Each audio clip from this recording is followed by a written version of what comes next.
मोदी सरकार की गरीबों को बड़ी सौगात, अन्न कल्याण स्कीम को 6 महीने तक बढ़ाया गया। आपको बता दें कि मुल्क भर में 30 सितंबर तक गरीबों को मुफ्त राशन मिलेगा। 30 सितंबर तक अन्न कल्याण स्कीम को बढ़ा दिया गया है।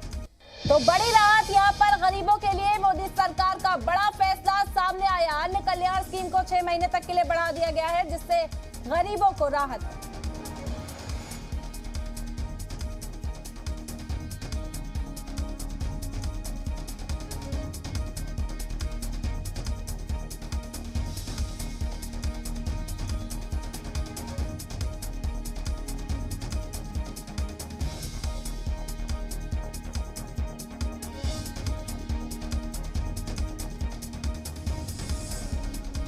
तो बड़ी खबर इस वक्त आप तक पहुंचा रहे। मुल्क में 30 सितंबर तक गरीबों को मुफ्त राशन दिया जाएगा। अन्न कल्याण स्कीम को बढ़ा दिया गया है 30 सितंबर तक के लिए। मोदी सरकार का बड़ा फैसला सामने। आपको बता दें कि कोरोना के दौर से इस स्कीम की शुरुआत की गई थी, जिसके तहत गरीबों को मुफ्त राशन दिया जा रहा था और अब 30 सितंबर तक इसे बढ़ाया गया।